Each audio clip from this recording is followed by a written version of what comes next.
লেখক বা কবি বা সাহিত্যিক নহওঁ, মই অতি ক্ষুদ্ৰ আৰু ক্ষুদ্ৰতম লোক। মই অলপ শিক্ষা গ্ৰহণ কৰিছোঁ, উচ্চতৰ শিক্ষা মোৰ নাই। তথাপিও মোৰ মনটোৱে কৈ থাকে হাজো মোৰ জন্মভূমি, হাজো মাতৃ মোৰ। সদায় কৈ থাকে যে হাজোৰ বিষয়ে তই কিবা এটা লিখি উলিয়া, অন্ততঃ হাজোৰটো কিবা এটা ক। হাজোৰ তেতিয়াহে তই ঋণ পৰিশোধ কৰিব পাৰি। এই হাজোৰ ঋণ পৰিশোধ কৰাৰ কথাটো যেতিয়া মোৰ মনলৈ আহিল, মই ভাবিলোঁ যে মই এখন হাজোৰ দৰ্শন লিখোঁ। প্ৰথমতে ভাবিছিলোঁ হাজো ভ্ৰমণ নাম দি, কিন্তু হাজো ভ্ৰমণ নামটো মোৰ ভাল নালাগিল। মই হাজো দৰ্শন নামেৰে, মানে হাজো দৰ্শন কৰিবলগীয়া এখন ঠাই, ভ্ৰমণ কৰিবলগীয়া হয়, কিন্তু হ'লেও ভ্ৰমণ কৰিব লাগিলেও দৰ্শন কৰিব লাগে। যেনে দেখা আৰু চোৱা এই শব্দৰ ভিতৰত বহুখিনি পাৰ্থক্য আছে। এটা সৰু উদাহৰণ দি, সদায় দেখি থকা ছোৱালীজনী যেতিয়া নিজৰ পুত্ৰলৈ বিয়া কৰাই আনিব চায়, এতিয়া ছোৱালীজনীক দেখালেও এদিন দিন বাৰলৈ চাব লাগে। কিয় চাব লাগে? মানে সিদিনা নিৰীক্ষণ কৰিব ছোৱালীজনীয়ে মোৰ ল'ৰালৈ ঠিক এটা সঠিক এগৰাকী বোৱাৰী মই আনিম নাই। সেইকাৰণে দেখা আৰু চোৱাৰ পাৰ্থক্য আছে। সেইকাৰণে দেখাটো হাজো ভ্ৰমণ দিলে হাজো দেখাহে, কিন্তু হাজো দৰ্শন দিছোঁ, হাজো চাব লাগিব। ইয়াৰ ঐতিহাসিক বহুত কথা আছে। হাজো মাধৱ মন্দিৰ আছে, কেদাৰ মন্দিৰ আছে, জয় ভাগৱতী দুৰ্গা মন্দিৰ আছে, আৰু মুছলমানসকলৰ হেৰি আছে, হাজো পুৱামক্কা দৰগাহ শৰীফ আছে। হাজো এখন পুণ্য মিলনৰ স্থান।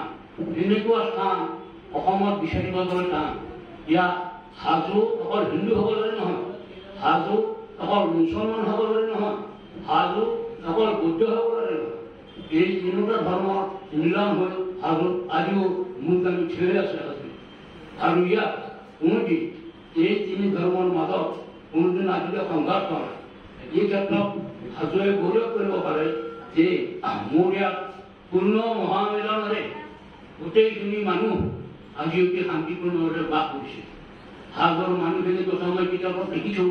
আপোনালোকৰ এইখিনি মই এটা অনুৰোধ জনাম, কিতাপখন পঢ়ি অন্ততঃ এটা মতামত মোক দিব।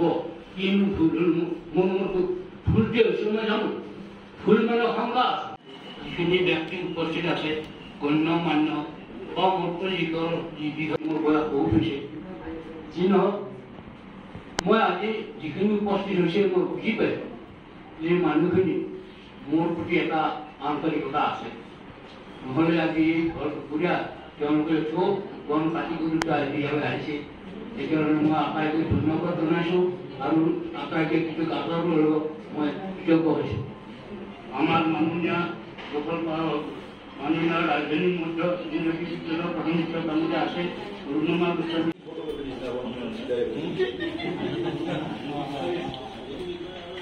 মই এতিয়া তাক কৈছোঁ, ঠিক আছে নিজৰ কাৰণে কেনেকৈ কবি এইখিনি নিজে ৰেডি কৰ আৰু কোৱাৰ সুযোগ বাৰু মই তোক দিম।